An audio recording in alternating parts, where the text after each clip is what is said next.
ازيكم يا شباب؟ عاملين ايه؟ يا رب تكونوا بخير وبصحه وبسعاده. خلينا بقى ناخد بريك كده من تصميمات بنترست شويه، ونمسك النهارده تصميم سوشيال ميديا من العيار التقيل. فكره التصميم ببساطه تعبر عن سرعه النت. طب الاستوكات بقى اللي انا استخدمتها في التصميم بتاعي، كتبت ايه عشان اجيبها، وايه المين ستوك اللي انا بنيت عليه الفيجوال بتاعي، ولو انا ما عنديش اشتراكات في شاتر ستوك او ادوب ستوك او المواقع المدفوعه بعمل ايه عشان اقدر ان انا اخد نفس الحاجه دي ولكن بشكل مجاني وبشكل اقوى كمان. هنا بقى بيجي دور الاي اي اللي احنا بنستخدمه لصالحنا، بعيدا بقى عن الصياح اللي شغال اليومين دول، والاي اي هياخد مكاننا، والاي اي هيقعدنا في بيوتنا، وفي سلسله صياح على السوشيال ميديا. يعني مش فاهم في ايه. فالموضوع ما يقلقش، الموضوع تاخده لصالحك عشان تستفيد بيه. فالفيديو مليان تريكات حلوه، فانا عايزك تجيب مشروبك الجميل وتيجي عشان تستفيد بكل كلمه. وقبل ما نبدا، انت عارف هتعمل ايه؟ يعني في شويه زراير كده لو دوست عليهم هتبقى رايحه جايه، فاهمني؟ ويلا بينا نبدا. اروح كده على الفوتوشوب وهفتح مقاس عرضي وليكن 3000 عرض في 2000 ارتفاع في ريزولوشن 100، وتعالى عند البت دي من هنا 8 بت دي انا هخليها 16 بت عشان اخد حريتي في التلوين شويه، وهدوس كريت. انا جبت بقى الصور ازاي؟ تعالى بقى نروح على فري بيك. انا كتبت هنا في السيرش في فري بيك، كتبت روم، وجيت عند الكالر من هنا اخترت اللون اللي هو البيربل ده. بدات بقى تظهر لي حاجات زي ما انت شايف كده. انا كان في دماغي ان انا اجيب اوضه زي دي كده، ولكن لما شفت الخلفيه الجريدينت دي عجبتني، مع ان انا ممكن اعملها بايدي، ولكن عملت لها داونلود وبدات ان انا اسحبها على الفوتوشوب كده واملى بيها المساحه بتاعتي دي وامطها كده. طيب تعالى بقى نروح على شاتر ستوك واقول لك ازاي نجيب الاستوكايه الطايره دي والكنب الطاير والكلام ده. كلمه جاذبيه يعني ايه؟ يعني جرافيتي. لو كتبت زيرو جرافيتي انتيريور يعني اساس بدون جاذبيه، يعني اساس طاير، عفش طاير من الاخر. خلاص، فهكتب كده في السيرش زيرو جرافيتي انتيريور وهدوس انتر. طيب بص بقى الجمدان، بص الحاجات اللي ظهرت لك، بص يعني شغل عالي بصراحه. طب انت عجبتك استوكايه من دول؟ انا جبت الاستوكايه دي اشتغلت عليها خلاص، انا عجبتني الاستوكايه دي. ببدا ادوس على الصوره عشان تفتح معايا بالشكل ده، وبروح بكتب هنا في السيرش في جوجل عادي فري برومبت، وبختار اول موقع بيظهر معايا ده. تمام، هنا انا بسقط له الصوره اللي انا عايز البرومبت بتاعها. فاروح على شاتر ستوك، هروح ساحب الصوره دي معايا سقطها هنا، واقول له جنريت برومبت من الزرار ده. هيبدا يحمل ثواني وهيجيب لك البرومبت هنا. ابدا ادوس على المربعين دول، بياخد لي كوبي من البرومبت ده. اروح على جوجل ويسك، فاكتب هنا في السيرش ويسك عادي، وويسك بقى بيشتغل من غير في بي ان عادي، واختار لانش ويسك، وهبدا ادوس على فتح الاداه. انت ممكن تكون عندك اوبن تول. تمام، هبدا هنا احط له البرومبت اللي انا خدته كنترول في، وهبدا من هنا اختار الريشيو بتاعي خليه في المقاس العرضي عادي، وهبدا ادوس له على السهم الاسود ده ونشوف النتائج اللي هتطلع لنا ايه. يعني نتائج مش بطاله ماشي. انا ممكن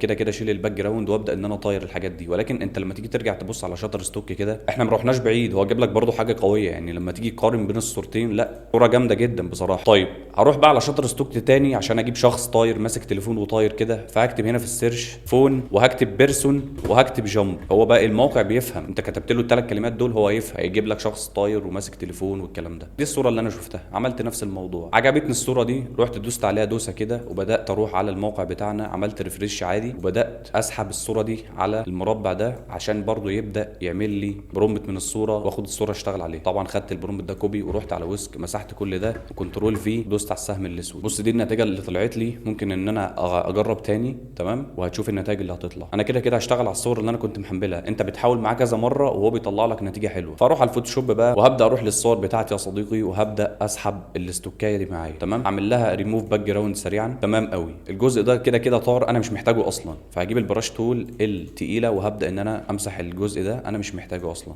كده كده هيعمل لي زحمه وخلاص. وهبدا امسك الاستوكايه دي اخليها بميل كده. تمام، وهبدا ارجع للصور، اجيب صوره الشخص ده معايا اهو، ريموف باك جراوند سريعا، وهعمله كونفيرت تو سمارت اوبجكت. ما تخلوش بقى اكبر من الكنبه وما تخلوش اصغر من الكنبه، يعني خلي حجمه معقول، اللي هو العين لما تيجي على التصميم العين تكون مرتاحه خلاص. والاستوكايه دي برده نفس الكلام.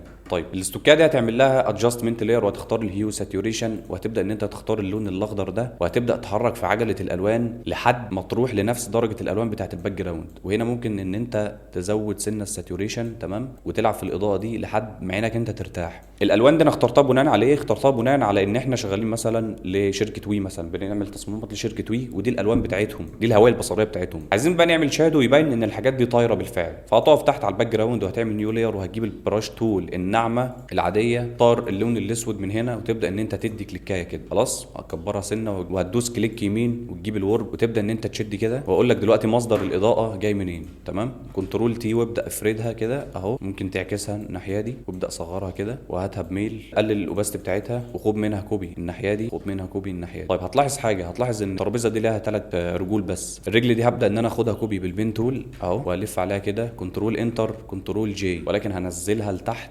وهبدا ان انا اجيب الماجيك تول وهبدا ان انا امسح الابيض ده. الرجل دي بقى امسكها بكنترول تي وهاتها صغرها كده سنه وهاتها ورا صغرها كمان سنه. طيب انا كده بالنسبه لي عيني مرتاح. والشادو ده ممكن ان انت تصغره شويه وخد منه كوبي الناحيه دي برده، يعني انت ابدا بقى ظبط الشادوهات والحاجات دي بحيث ان هي تبان لك في الاخر كانها فعلا طايره. دي ممكن تكون قريبه من الارض شويه والباقي الرجول مثلا بعد عن الارض. هتعمل نيو لاير كمان وهتجيب البراش تول العاديه وهتدي كليكايه كده وهتبدا ان انت بقى تفردها عشان تعمل الشادو بتاع الترابيزه نفسها، وهتبدا تقلل الاوباستي بتاعتها كده لحد 28 مثلا.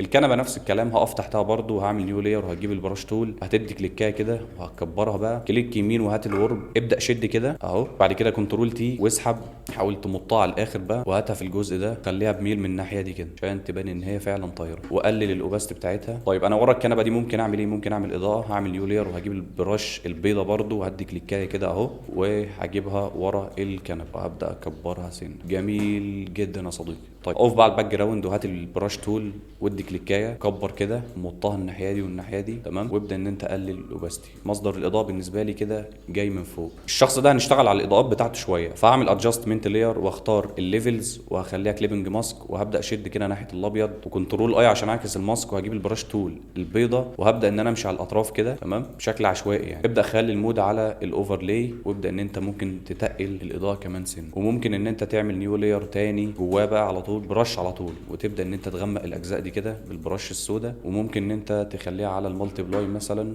وتقلل الاوباستي بتاعتها سنه. يعني بص كده قبل كده بعد. جميل. هنعمل بقى الشادو بتاعه، هنعمل تحتيه نيو لاير وبرش سودا كده وادي كليكايه. هات الورب برده نفس الموضوع، اسحب كده اهو وابدا ان انت مطها كده، ممكن ان انت تعكسها اهو. يعني هنشوف بقى هتيجي معانا ازاي، وممكن تاخد منها كوبي وتمسك الاثنين وتقلل الاوباستي بتاعته. طيب هو كده اديتك ايحاء ان هو طاير تمام. هعمل ايه تاني؟ هقف تحت اللاير بتاعه الكنبه وهروح على جوجل او اي موقع بقى، يعني مش هتفرق، خلينا نروح على فريبيك. ولو كتبت هنا في السيرش لايت بص هيظهر لك حاجات زي ما انت شايف كده من نفس التون. بص الاضاءه دي جامده قوي، انا هعمل لها داونلود وهبدا اسحبها معايا على الفوتوشوب كون ورا الكنبه تمام، وهبدا اخلي المود بتاعها على سكرين وكنترول ال عشان نشيل الخط الابيض ده. الخط اللي في النص ده زق ناحيه اليمين شويه، حاجه بسيطه ودوس اوكي. هتعمل ماسك وهتجيب البرش السوداء وهتبدا ان انت تسيح الاطراف دي كده اهو. بعد كده كنترول تي وابدا ان انت تصغرها ورا الكنبه كده. بص يا نهار ابيض ايه الحلاوه دي، والله شكلها جامد. ولكن في اجزاء شرب من هنا هبدا ان انا اسيحها بالماسك كده اهو. الحاجات دي هسيحها بالماسك. اروح بقى للصور وهبدا اجيب الايكون بتاعه الواي فاي دي وهبدا اخليها ورا الكنبه برضو، ولكن هعكسها الناحيه دي كده. الدرس ده انا شايف ان الاستوكات اللي انا استخدمتها خدماني بصراحه، يعني تدريجات الالوان مع الفيجوال شكله حلو فاهمني. ممكن دي اكبرها شويه كده تمام عشان يبقى وصلنا الفكره. طيب انا كتبت هنا في السيرش على جوجل واي فاي 3 دي بي ان جي ودوست انتر. بص جالي حاجات عامله ازاي، يعني في حاجات اقوى كمان من اللي انا استخدمتها. يعني انت ابدع بقى، انت وانت بتطبق ورايا اعمل حاجه احسن مني تمام. طيب في الشكل النهائي بقى هتعمل ايه؟ هتبدا توزع اضاءاتك براحتك خالص تمام. ممكن تجيب حاجه طايره هنا زي مثلا فنجان قهوه طاير وبيقع منه قهوه، دراع بلاي ستيشن طاير تمام، شاشه طايره، لابتوب طاير، عشان توصل فكره ان النت ده سريع. وربنا يسامحنا على الكذبه اللي احنا كدبناها دي. طيب هكتب التكست بتاعي اخر حاجه. حطيت التكست بالشكل ده يا صديقي اهو زي ما انت شايف كده، وهنا ممكن تحط اللوجو او تعكس تجيب التكست هنا وتحط اللوجو هنا وتظبط بقى. ممكن اخر حاجه نعمل كلر لوك اب كده ونجرب نختار الفوجي نايت مثلا ونخلي المود بتاعه على ليمونيستي ونبدا كده نقلل الاوباستي نشوف. وممكن نعمل سيلكتيف كلر، انا هختار الماجنتا من هنا وهبدا ان انا العب كده في الالوان دي لحد ما اوصل لنتيجه حلوه خلاص. واخر حاجه خالص كنترول شيفت الت اي خليها كونفيرت تو سمارت اوبجكت. بعد كده روح على الكاميرا رو كنترول شيفت اي مش اي تمام. ظبط بقى الاضاءات دي اهو، العب في الكونتراست، الهايلايت قللها سنه عشان التفاصيل تبان، الشادوهات يعني انت بقى براحتك. التكتشر خليها في الثلاثينات، كلاريتي ما تفورش فيها، الفيجنيت دي قللها كده عشان تغمق لك حوالين الديزاين والسبوت يبقى في النص خلاص. يعني انت وشوقك. انا شايف ان انا عملت تصميم انا راضي عنه. انت هتعمل حاجه احسن مني لان انت هتطبق ورايا وهتبقى شغال براحتك، لكن انا شغال وانا بشرح بس. انا اديتك الفكره وانت انطلق وبس كده يا صديقي. وبكده اكون وصلت معاك لاخر الدرس. يعني لو استفدت يا ريت تدعمني باشتراك في القناه وكومنت جميل، لان ده فعلا اللي بيشجعني. وعلى فكره الفيديو ده انا بصوره بعد الفجر يعني عشان تعرف ان انت حبيبي بس. واشوفك على خير في اللي جاي في فيديوهات احسن واحسن. سلام.